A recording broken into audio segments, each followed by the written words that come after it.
Welcome back to Trend or Trap. I am Dan Karpuc, and it is Monday, April 20th, 2026. Here to crush another slate of NBA playoffs, NHL playoffs, and the MLB. Let's start off with the MLB, and as always, we're going to determine whether these are trends or traps from the TrendsCenter app. Let's start off with the Braves at the Nationals. Here is the trend from TrendsCenter. Over the last 12 seasons, road teams in series openers against the Nationals with a money line of minus 170 or shorter have gone 155 and 113, that's 57.84%, for plus 79.25 units in a 26.4% ROI. So the question here is, do we want to roll with the Braves money line at minus 162 over at FanDuel? That's the best price. Or do we want to go with the Nationals at home? I'm going to roll with the trend on this one and go with Atlanta. The Braves are 15-7. They're going to turn to Bryce Elder in this one. 2-1 with a 0.77 ERA. He's been one of the pleasant surprises of the MLB season so far, and looking like that all-star that he was last season. While Jake Irvin on the other side, 1-2 with the 6.16 ERA, he's going to toe the rubber for the Nationals, who are 10-12. As I keep mentioning over and over and over again, this Braves lineup is going to make Atlanta a major threat this season. I suspect it won't be long until we start seeing money lines approaching that Dodgers-esque minus 200 area favoring these Braves. So the reason why I want to kind of go with the juice here, and I'm comfortable with the minus 162, is because I think we're going to start to see those minus 180s, minus 190s start coming into play here in the coming weeks. Luckily, that time hasn't come yet, so we can get a decent price on a lineup averaging the second most runs scored per game with the best team ERA and whip by huge margins. So to me, this is kind of a perfect storm. On one end, we have the Braves, who are still kind of underpriced. We're thinking back the last couple seasons where Acuna was in, he was out. There was not much cohesiveness there. And despite Elder's elite start, we're still getting a pretty solid price here. And on the other end, we have the Nationals. They, in my perspective here, are kind of getting a little too much love due to their surprisingly hot start at the plate. They rank third in runs scored per game right now. That's not going to hold up based on the quality of this lineup, in my opinion. This Nationals bullpen is also complete trash. Irvin is one of the worst starters in the majors. I expect him to get lit up. I expect the Braves to cruise to another win. I'm going to take Atlanta and the juice at minus 162.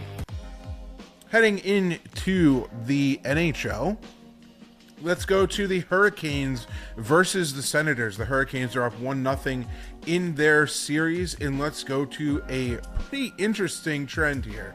Over the last 25 first-round home playoff games as favorites, the Hurricanes have gone 23-2 straight up. That's 92% for plus 20.1 units and a 47.11% ROI. So when they are favored at home in that first round series, they have taken care of business.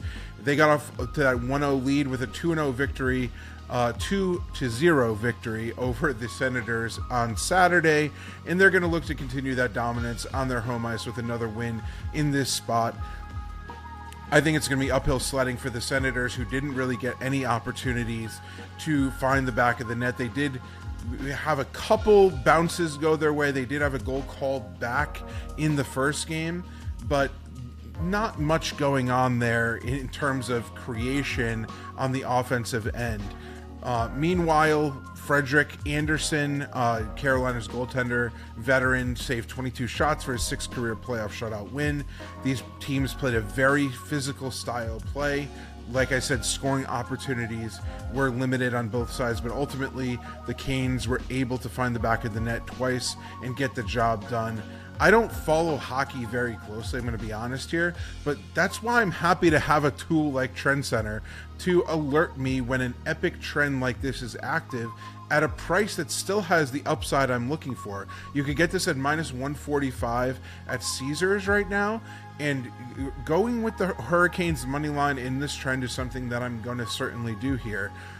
Like I said, I'm not a hockey connoisseur, despite my partial Canadian roots, but I'm going to certainly go with the trend here. It's hard to argue with a 23-2, 92% trend, in my opinion, especially when you could get it at minus 145, which is not too juicy, in my opinion.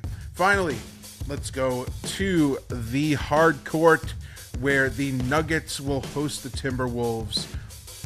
You can back the Nuggets at minus 6.5 or go with the Timberwolves at plus 6.5. Let's see what the TrendsCenter trend is here. In the first two games of the first round of the playoffs, the home team, who made the playoffs last season, has gone 114, 69, and 2 against the spread.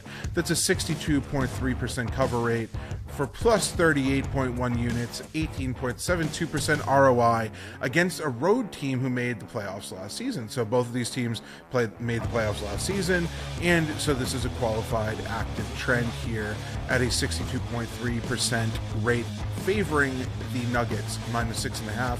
And guess what? I'm going with the Nuggets, minus 6.5.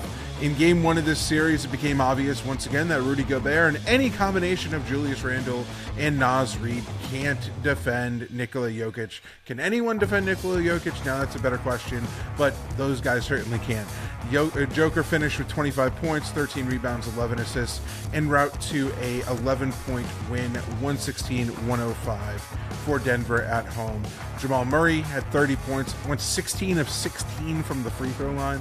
Aaron Gordon had 17 points. Anthony Edwards is going to have to do better than his 7 for 19 shooting night for 22 points if Minnesota expects to keep this one close or even steal one here. He also visibly limped out of the arena at the end of game one, and Chris Finch admitted that he looked tired in the second half, which is why he took him out of the game for a little bit. So that's an interesting tidbit to note there. If Edwards isn't at full strength or not even close to full strength, I don't give Minnesota a chance to do anything in the series, and they might get swept.